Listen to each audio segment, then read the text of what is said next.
So like, I don't know anything about like your education or anything like that either. And so why don't we start there? Why don't you tell me about your education, your business structure, and we'll kind of start future and we'll work backwards today. How about we do that?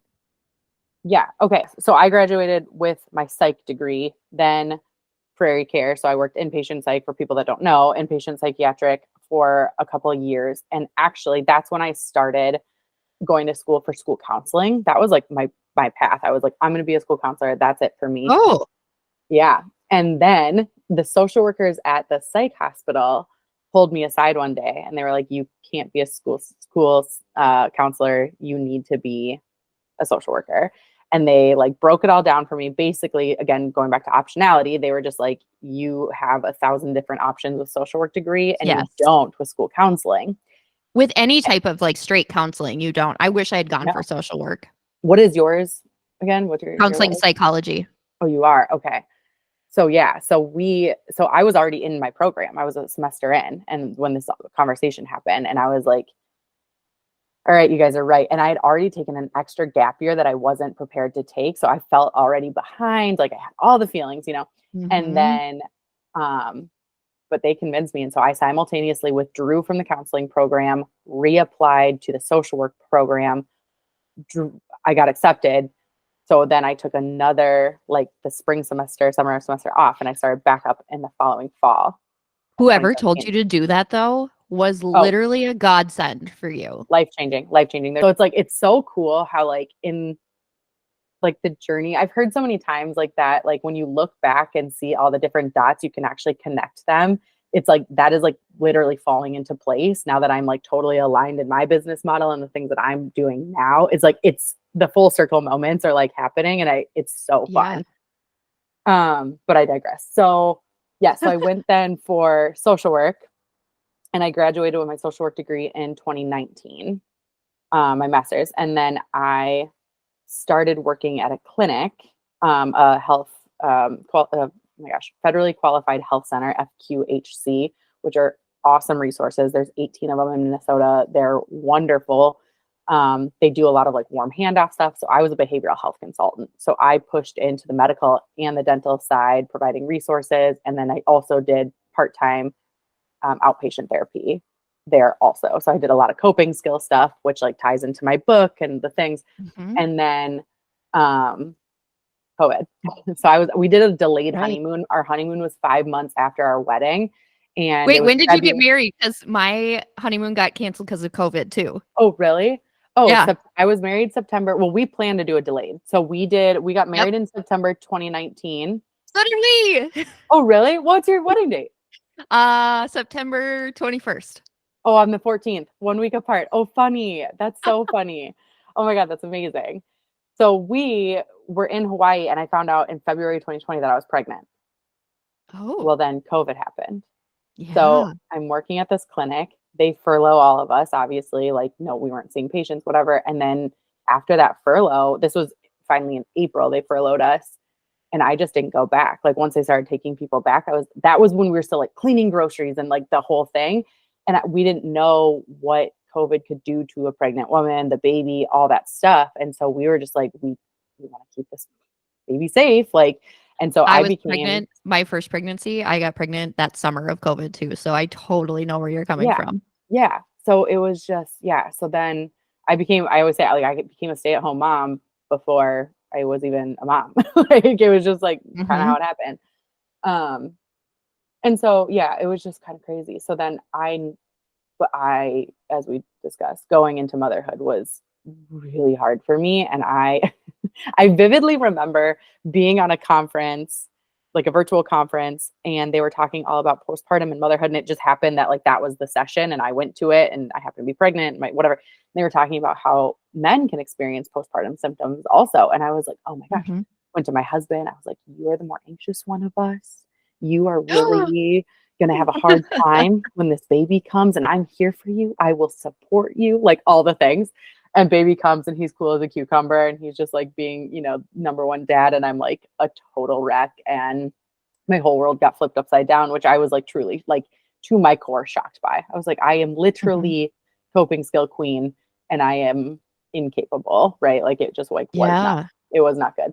And so 9 months in, when my daughter was 9 months, then I started writing my book. I was like, I just need to do something, but I'm not willing to not be home with her. So then it was like this catch 22 of like, what do I want to do? And that's really kind of where my business started, even though at the time I was like, oh, I'm not an entrepreneur. I'm a published author, but entrepreneur, no way. And now it's That like, word scares so many people. It's just, but like, it's almost stupid easy to start a business. It's a different thing right, to make it successful, but totally. so many people are so afraid to even just start. Yes.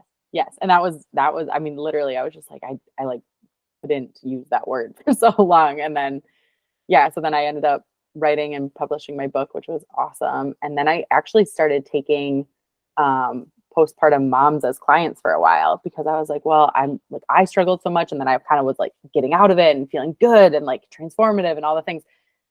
And then I just knew in my gut, though, I was like, I don't want to do this long term. Like, this is fine right now. And we have a lot of, it'd be like breastfeeding our babies as we were like doing a coaching session or whatever. And I was like, Yeah. I mean, this is cool, but like in 5 years, when I'm not in this type of thick of it anymore, I could already tell you like this isn't it for like ever. And so it was good to like get back into it to like help people. That's always a good feeling to help people, right? But then I actually found out I was pregnant again, which planned great, all good. But I was listening to a book called How Not to Hate Your Husband After Kids. Yeah. And I was just doing it preemptively because I was like, I will not go through what I went through with my first again. Like, I will outsmart it. I will do whatever I need to do to like not Oh, experience it again. Um, and so just preemptively, I was listening to it and it's really witty. I would actually recommend it for any like new moms or moms going to be moms. I don't know, all the things, but it was cute. But in that book, she mentioned the 2 words financial therapist. And I literally stopped the book and was like, what is that? It needs to be me and I need to be it. And so I went home and just like Googled everything I could and found out that I am qualified to get the certification as a master's level social worker. And I have a rule. I wait 48 hours before any big purchases, just, to curb impulse stuff. did But you I have talked to that my, before you were a financial therapist? yeah, I did. Yeah. Yeah. And this is why it goes so well for me is like, I love mental health. I love therapy. I love all this stuff, but I've also been on my own financial wellness journey aside from kind of all of that for 8 years. Like, so I've already been really involved in like understanding my finances and how money works. And I listened to like money podcasts for fun, which I thought was normal until my best friend pointed out to me. She's like, people don't just like do that. Like, stop giving me your podcast recommendations because that sucks. And I was like, oh, what? Like what? And so then it was like my 2 things that I love. Like, I like love cranking numbers for fun. Like, I love doing like the calculations, but also like the emotional side, like everything about it felt so aligned. And my husband always tells me, he's like, I can tell that you love something when you just don't stop talking and you're talking a million miles an hour and you haven't stopped talking about the certification program and you haven't stopped talking at a million miles an hour for 2 days. So he was like, buy the freaking program. And Oh, so, yay, husband, being so yeah, supportive. We all yeah, need somebody like that in our life. yeah, no, he was awesome. He was like, let's just like go for it, do it. And I did, and I cranked that program. Usually takes people 6 months, and I cranked through it in 3 weeks. I did nothing but like eat, breathe. I was waking up at 4:30 a.m., doing the material before, doing all the modules, the activities, like everything I had to do. I mean, I didn't watch a single show, movie, anything for 3 weeks. Like, I didn't read another book. Like, I just was like lasered in. Kids were napping. I was pregnant.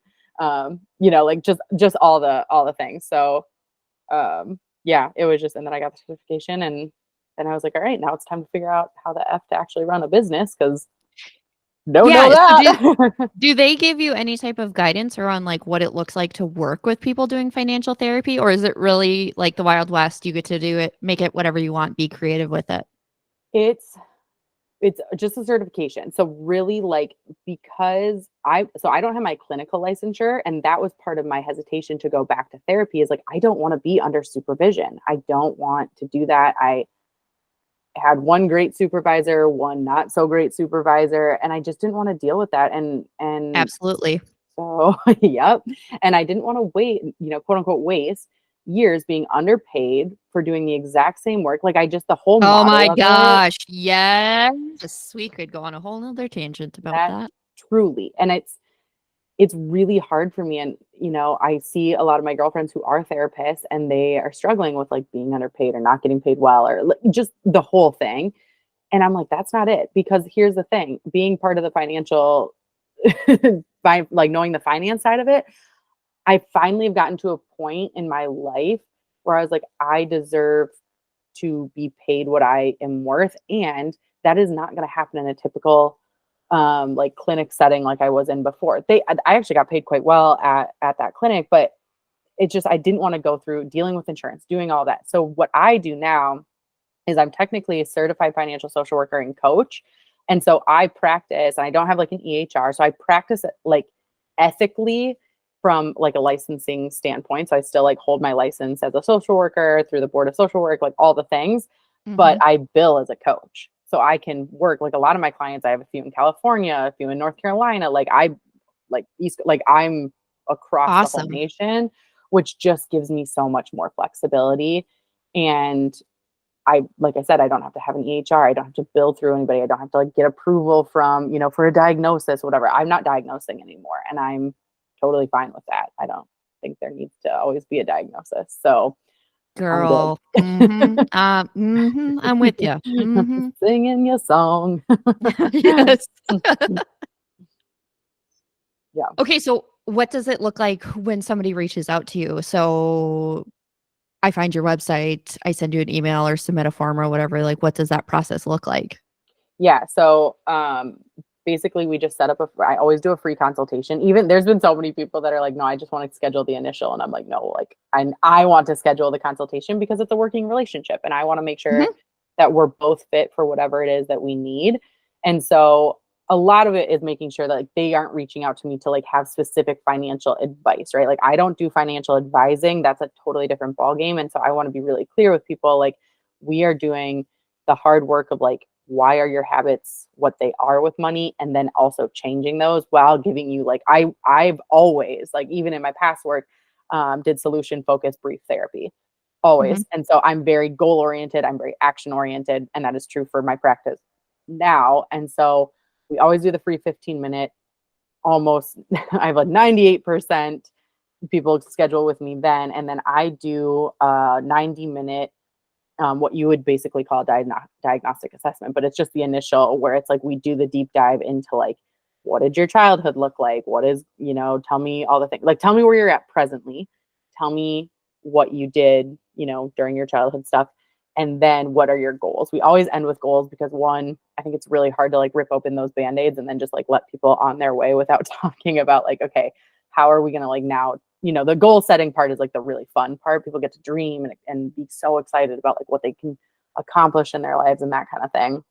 And that And then has to be like majority of the reason why people reach out to you, right? Is that they have these goals and things that they want to, achieve in their life and they don't know how to get there. And you're like that lifeguard, life preserver, whatever.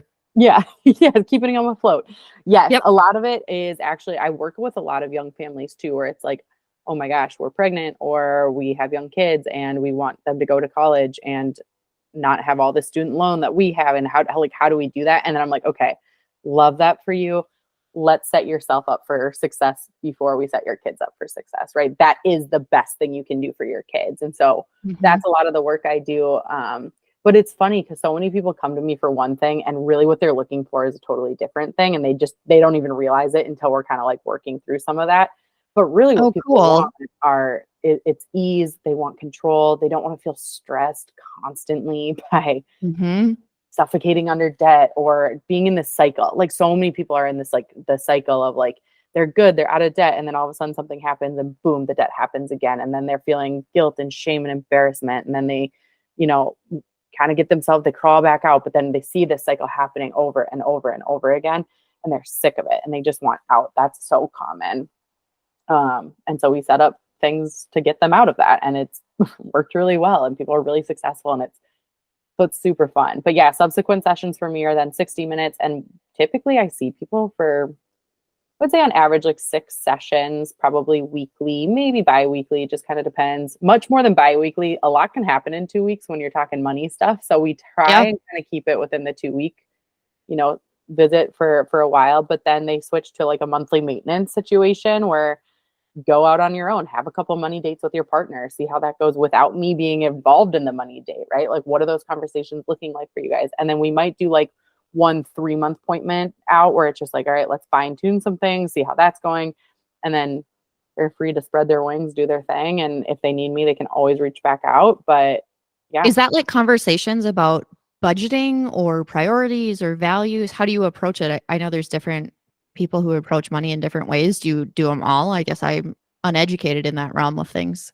kind of everything. So I practice intentional value based spending. So I actually don't, in my life personally, I don't use a zero based budget because it just doesn't work for me. I don't like tracking. I suck at that. Like it's just not for me. And I think that's what gets so hard about personal finance is there are so many correct ways to approach it, but it's overwhelming because and one person is telling you one thing and another person is telling you another thing. And frankly, people are so polarized and it shouldn't be. And because people are polarized on social media because it gets them attention and likes and whatever.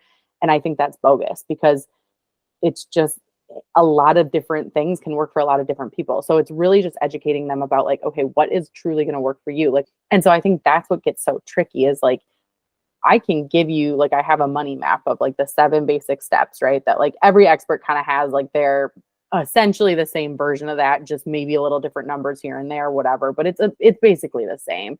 And so you can follow that, but it's like the fine tuning that gets really challenging when you don't have that additional support to be like, what about this option? We're just so tunnel vision because it's like what we saw or what we do and what we have done for the last 30 years is like what we expect that we Mhm. should see. And it's like having that other perspective of like, what about this option? And then like taking a sigh of relief, like, oh, yeah, there's other ways to go about it, you know? And it's so, it's hard to answer that because I think there's so many different like things that I do with really tailoring it to each individual person or people that I work with.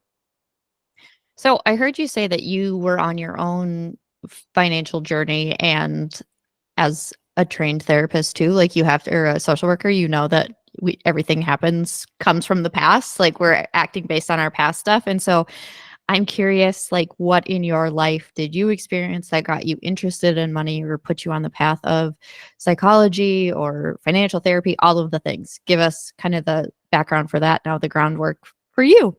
The lowdown, yes. So that's called your money story for those that don't know, and everyone Okay. has one, and everyone has a unique money journey, money story, and it all stems from essentially your childhood. And there's different factors that play a role, obviously, like how your parents raised you, what were your societal expectations and cultural norms. All these things play a factor. But for me, from like the money side of it, I money was a big point of contention between my parents. Like it was constantly like if money was brought up, it was inevitably ending in a fight and it was uncomfortable and awkward and scary sometimes. And so we just didn't talk about it. And then my parents filed for divorce when I was and so because of that, I kind of equated in my own young brain, my logical brain, like money equals bad, right? Like money bad things Yep. happen.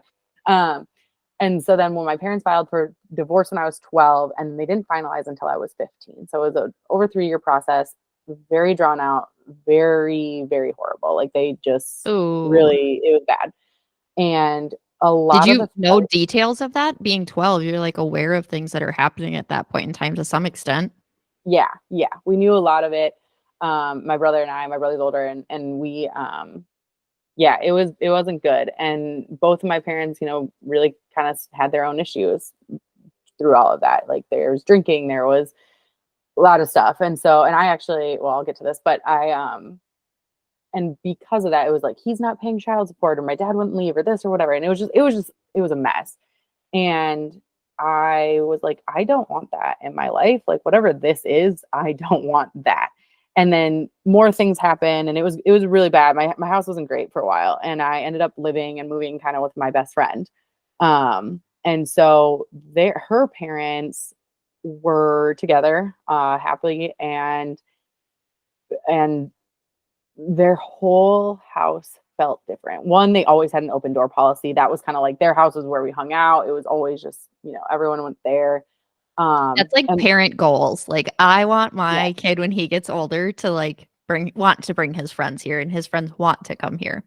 yes, totally. And I truly feel like the way, at least from like what I saw, the way to be that house, because I also know my mom wanted her house to be that house and it just never was. And I can tell you because they weren't happy. There was no, like, you can feel it. You can feel that Yes. energy. And so 10,000% yes. yes. And they had like this aura about them. Like, I can't tell you how many times I would like show up and nobody would be home and I would just like hang out, like open door policy. It's a safe place to be. Here I am, like, whatever. And then, but like if I spilled something, which I mean, this didn't happen, but like I knew that like if I had like, Kool-Aid or something and I spilled it on the white couch, they would be like, no big deal, we'll get it cleaned.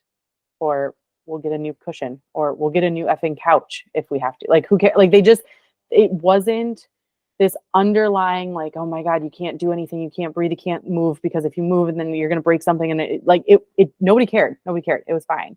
And it led to this like safety and security of like, oh, money like solves some of this, where you don't have to be on high alert and hyper vigilant all the time. And you have this like, we can just get a new one. It's just stuff kind of Yeah. situation.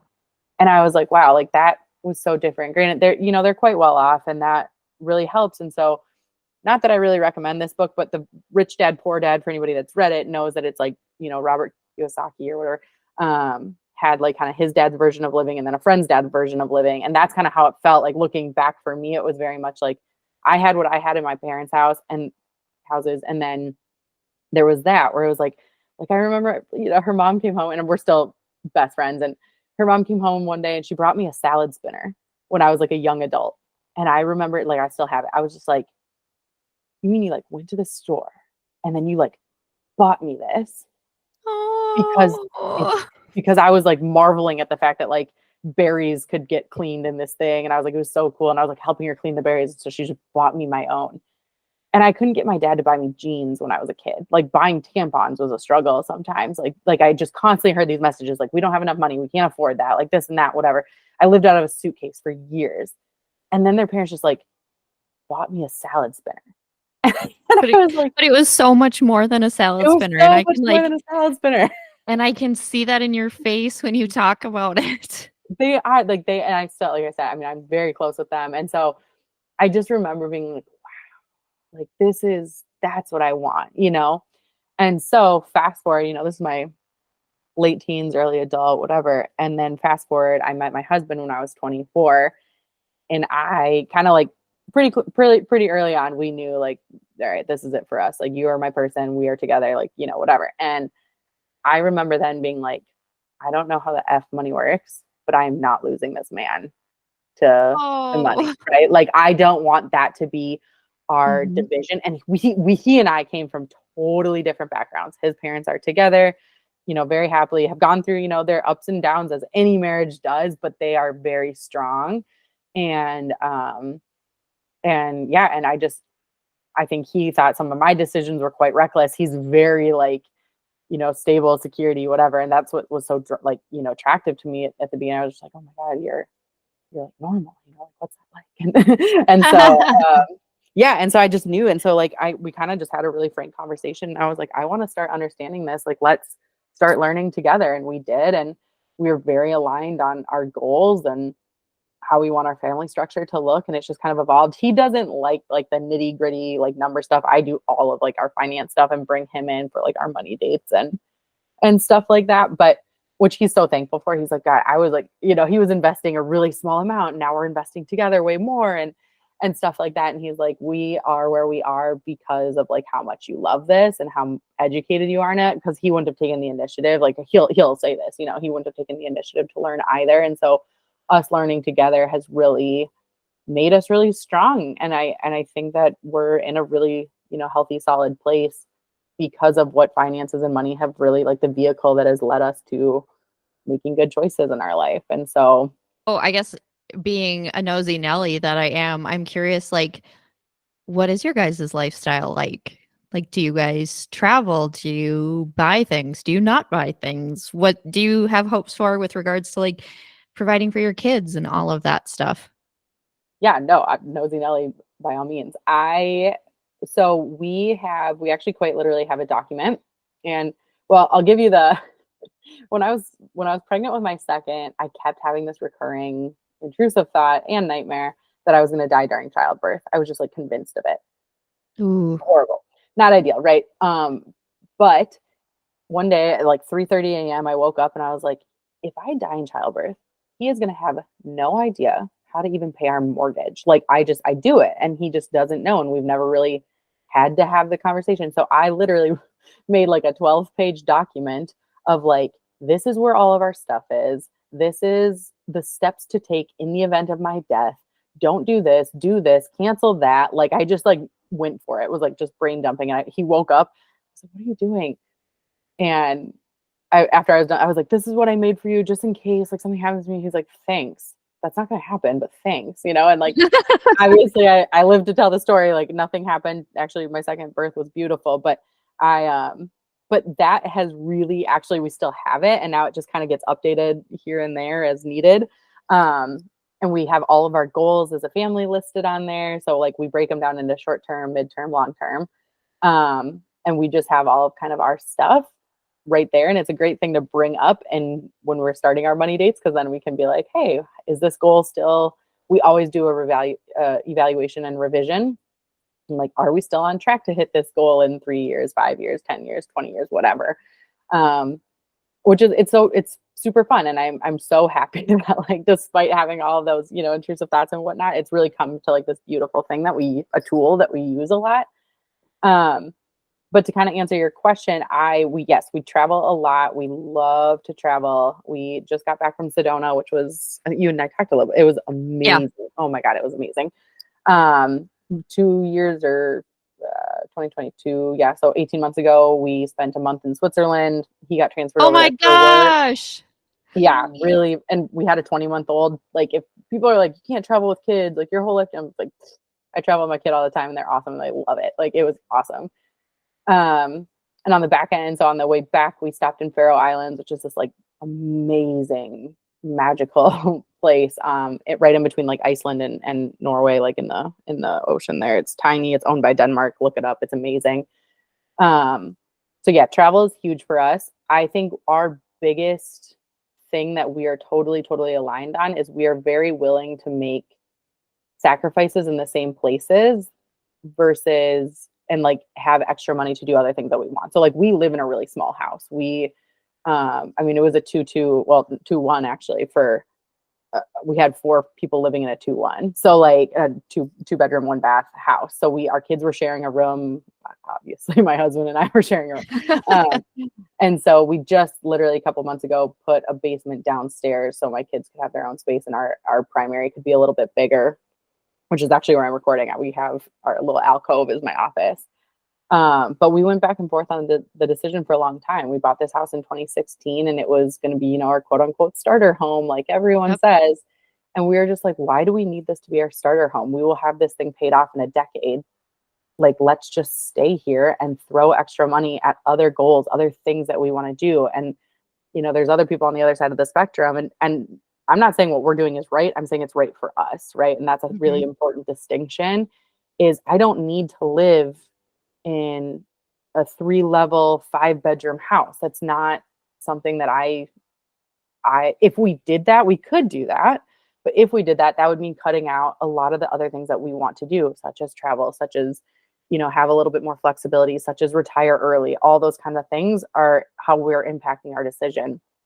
And so, you know, as of now, we're on track to, we will probably retire by the time I'm 53, he'll be 55, because of like some of the decisions that we made. And these are big decisions. I'm not talking about like, should I get this bag of chips or should I not get this bag of chips? Like, I don't care about $3 decisions as much as I care about like the bigger decisions. I think those little decisions add up. And I coach a lot of my clients on like how that's, you know, that their DoorDash stuff or their Amazon Prime purchases are making. That's your really viral video, right? Yes. Oh my God. That is craziness too right now. Oh my God. That's just a whole nother weird thing that's happening. But yes, I mean, that's a good segue because there's a lot of, I don't know if it's myths or misconceptions about millennials and what we do with our money because you have to be at similar age to me. And so, like, what is your stance on that as a millennial who's good with their money, done some of this stuff? When you look and see other people who are like struggling to afford a house or get out from under student loan debt, like, do you have thoughts, feelings, opinions about that stuff? certainly. One thing I ask and I push a lot of people on is like, why do you want a house? Why do you want to buy a house? Why is that your goal? And because this is the hardest part about goal setting, right? Is people are like, well, I want this. I'm like, all right, cool. Why? And they're like, well, because I want it. All right, Yes, tell me more, right? yes, yes. Pushing you on that and pushing you. And the thing is, we bought a house. Buying a house was never my dream. I didn't really give a shit. My husband very much like wanted a house. Like that was his thing. You know, back when he bought it, that we weren't like, we hadn't done all the work that we had, have we done now. But now it's really interesting to talk to people. I'm like, why do you want a house? And they're like, well, that's what you do. It's like the same thing. And it's kind of like interesting. This is a bit of a tangent, but bear with me because it makes sense. It's like for our whole like first 25 years of life, we're basically told what to do, right? You're 18, you graduate, you go to college for 4 years, you graduate again, you buy your first pet, then you meet your person, and then you get married, and then you have your first kid, and then you buy your starter house, and then all of a sudden it like stops. You got your 2.5 or whatever, 1.5 kids and your dog, and like, It's okay, that checklist. yep, It's the and now you've worked. checklist. Yep, for Yep. 30 years you're stuck in this, half-hearted job, and then at 35 excuse me, 65 you can retire, and then you die. It's like this weird thing. And so if you want to buy a house because you truly want one for whatever reason, that is perfectly acceptable as a goal. But if you want to buy a house because your parents want you to buy a house because that's what they did, because of any of those reasons, that's not reason enough to buy a house and to be saving for a down payment. Why? Like, renting is cheaper at this point than like the phantom costs of housing, right? Is like Yep. there's so much more than just a mortgage. There is maintenance and updates and all these different things that come with it. And yes, it is an appreciating asset. We know that. That's cool. But if you're not like happy doing that, then invest your money in the market and you'll be fine. Like it's just like, so those are some of the bigger goals that I like to have people really lean on. And it's funny because like I work with people on the opposite side who are making $250,000, $300,000 a year, and they're like pinching pennies and they won't take the vacation to Mexico that they've wanted to go on for the last decade. And I'm like, what are you doing? You have the money. You're good. Like, find the sitter and go. Let's like, and people, it's funny because people really have both ends of the spectrum of like, people have a really hard time saving and understanding how like much those little meaningless purchases really impact them. And then other people are like the frugal penny pitching, almost like cheap people that are like, no, like money is meant to be spent. It's just spend it on the things that you want, not what everyone else is telling you that you should want. And that's the message that I'm like trying to drive home all the time to anybody that comes across my stuff. So I'm just like, you get to spend your money. I'm not telling you not to spend your money.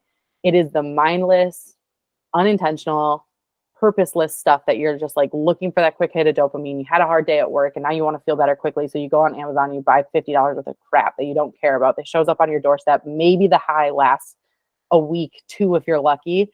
And then the cycle begins. Stop doing that and put that $50 towards something that's going to be meaningful, have memories, have experiences attached to it, whatever that looks like for you, right? So coping queen. I'm curious, how would you coach people in those situations of came home from work, want to go on Amazon for that quick hit?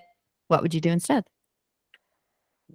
Lots of different things. Go for a walk outside is number one. There's actually a lot of research to support like exercise is a really good replacement for like shopping addiction, like different stuff like that. Oh shit, I didn't know that. Cool. Oh yeah. Well, and people will say like if you really kind of think about it and break it down into like simplistic terms, it's like if you have like an addictive personality that people like to talk about, whatever.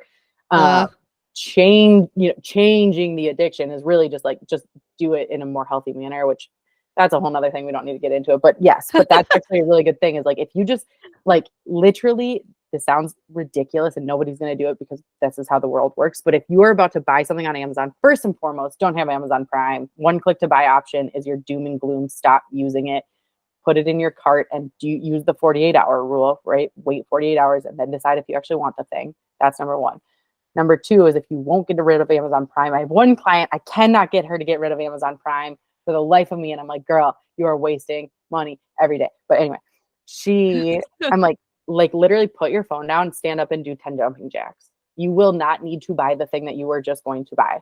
Like get out of the habit of scrolling your phone, like looking, whatever, like put your freaking phone down.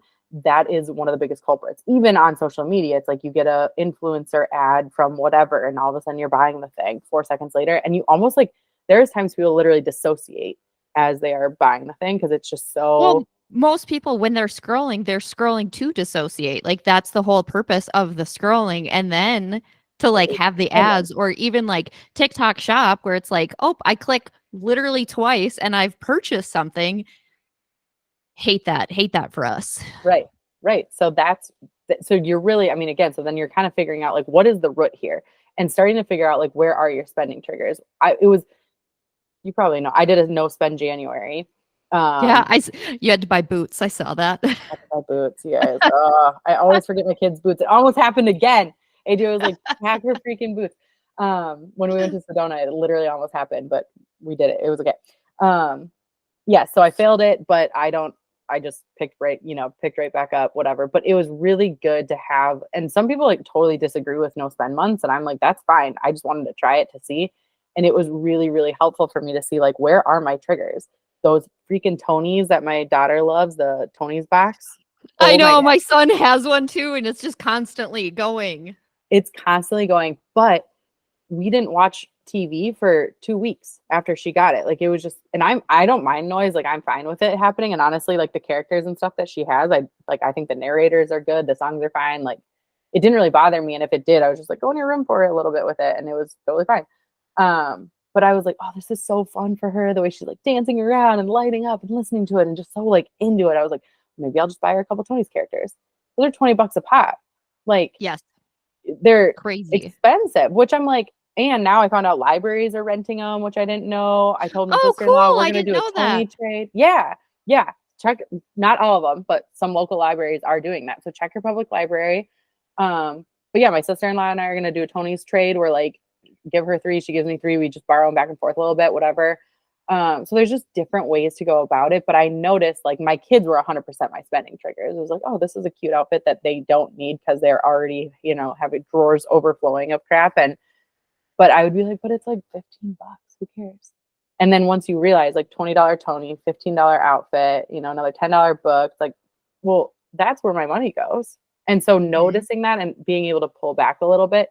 And it was hard. It was really hard to say no to some of the things that she's so cute. And she's like, Mommy, can I just have this? And I'm like, well, like we have the money. And that's what that we do. Like we could, but no, because we want to put that money towards something else. And so I tell her, that's the language I use is, oh, and honey, we're not prioritizing that right now. Let's take a picture of it. We'll add it to our wish list, but we're going to prioritize other things right now. Does that get to you emotionally? Like when you have the money, you want to buy your kid something. What's that emotional experience like for you? Certainly, yes. And I think the hardest part for me, I don't really mind not like saying no to toys as much. That's not super hard for me. I think the harder part was we went to like this play zone in one of the local malls or whatever, and she wanted to ride one of the rides. And I was like, I'm really trying to say no. And that was harder for me. It was $1. It was like, but I really wanted to stick to my plan, this like no spend plan, and $1. And that was like gut wrenching to me. I was like, it's just fun for a little bit. And I get it, like being a kid. So, but I actually left feeling, and actually there was another mom that came by and it happened to be a carousel and her kid was on the other car and she bought a ride for her. So I got kind of like an excuse out of that one where I was like, oh, she still got the ride. I didn't even have to buy for it. And I actually didn't have $1 bill on me. So there was kind of like a perfect concoction where I was like, okay, I don't have to feel so badly about it. But there was also a bunch of, we were in the middle of a mall, right? She's like, I want this, I want that. Can we do this? And I walked out actually feeling this enormous sense of pride that I was able to say no. There was no meltdown. There was no, she was just kind of like, okay, like she handled it so well. And I think we together handled it so well.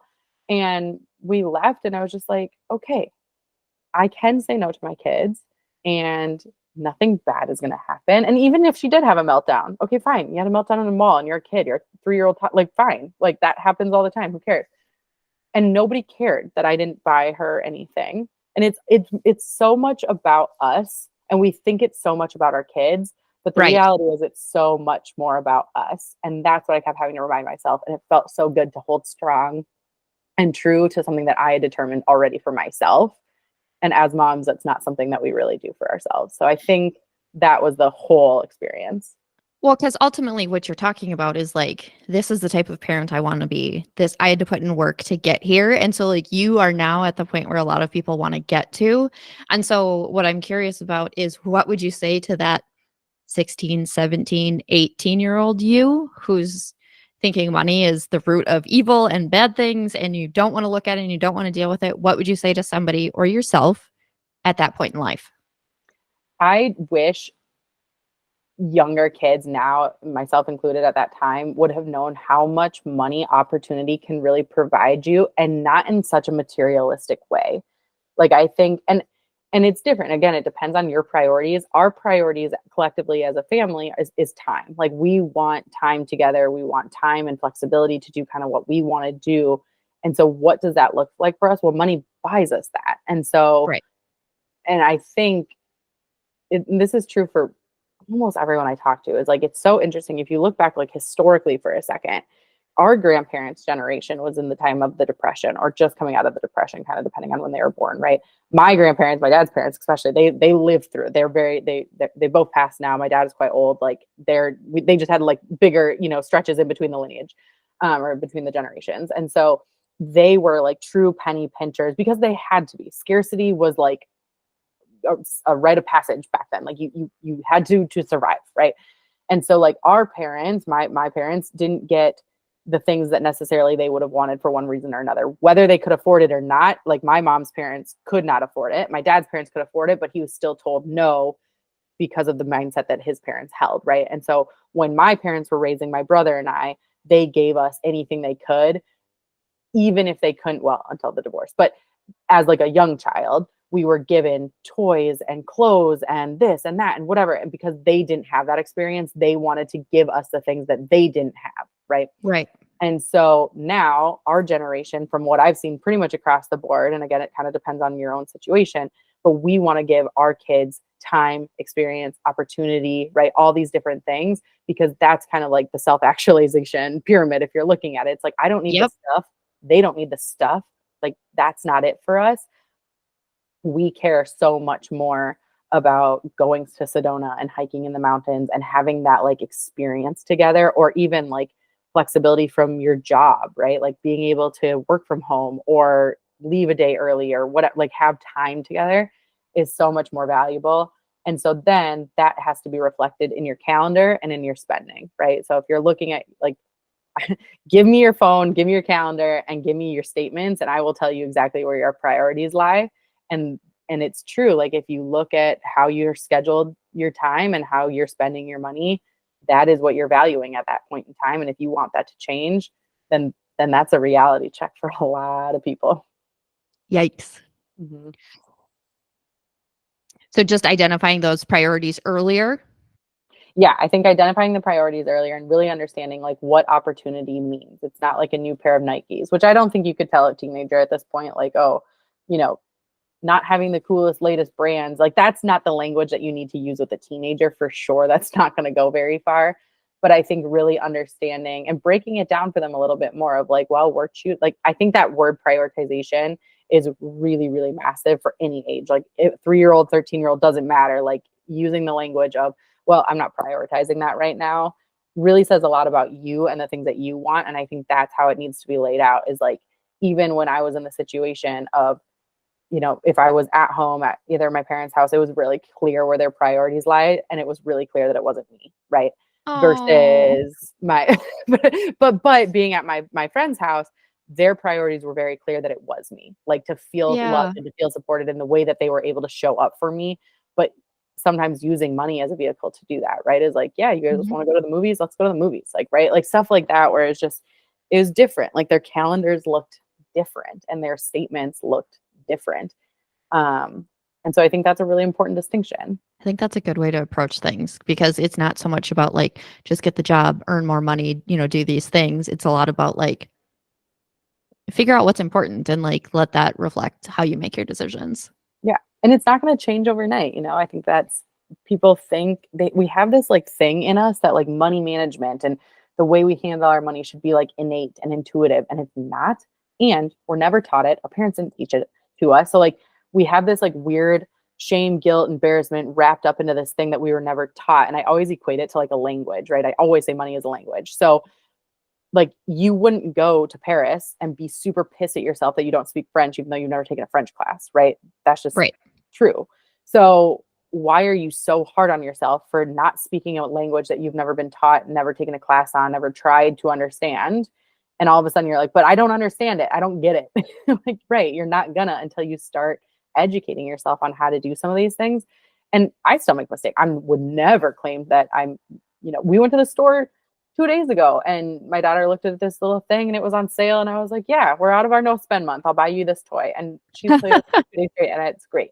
So I'm like, is that a mistake? Is that a bad money choice? I don't know. It depends on how you look at things. But for us, yeah, that $12 could have gone into a savings bucket for another vacation, or it could have been spent on her to bring her like instant gratification joy. Fine. It's probably not the right thing to do, but we don't always have to do the right thing. We have to do what feels good too. And so you're not always going to get it right. And your money journey is forever. Like there's no destination. So you also have to get it through your head that like you're gonna mess up sometimes, and you just got to get over it. Like So much like a health journey. Like oh yeah, there is no end. Like no, they're both just lifelong, lifetime things that you continue to work on and either put your energy towards or don't. And then you deal with the repercussions of them either way. exactly. Well, it's funny you say that because like the three things that dictate any decision that you are ever going to make in life is your health. Are you healthy enough to do the thing? Money. Can you afford to do the thing? And if you can't, are you going to put it on credit and have to owe way more in interest? Blah, blah, blah. And kids. If you don't have kids, you don't even have to think about that distinction. But if you do, then are the kids coming with us or are they not? Those are the three questions you're Right. asking yourself before you do anything, right? Even getting a cup of coffee with a friend, right? Is like, am I mentally well enough to do that? And can I afford the cup of coffee? How am I paying for it? That's always a question, anything you do. And so parallels very nicely with like physical mental health, right? Is Yes. your financial health. And people forget that like financial self-care, that's what it takes. Just like drawing yourself a bubble bath is like a good temporary band-aid, but that's not going to like fix the innate issue. Financial self-care is like you have to go, your only way out is through. You have to like do the hard work, do the hard thing, look at your finances, know what the heck is happening to understand how to get out of it and do a better job, right? Thank you for sharing all of your wisdom and how you got here. Like, so many people just don't talk about finances, right? Like, part of the problem is that like money is just a mystery to all of us because nobody feels like they know what they're doing. And so, I mean, I just like talk you up to everybody that I cross paths with. I'm like, yeah, I just like stalked her on Threads and then was like, yeah, she's just gonna be my friend. It's fine. And so I just I just love your content and it's just so relatable to people. And so thank you for agreeing to come on here and talk about your journey. I really appreciate that. Oh my gosh, absolutely. No, it's been so nice to connect with you. I feel like we have like all these like weird, like woven things together. And I'm like, could we just live a little closer? That's like the last thing. Could you just come down here or no?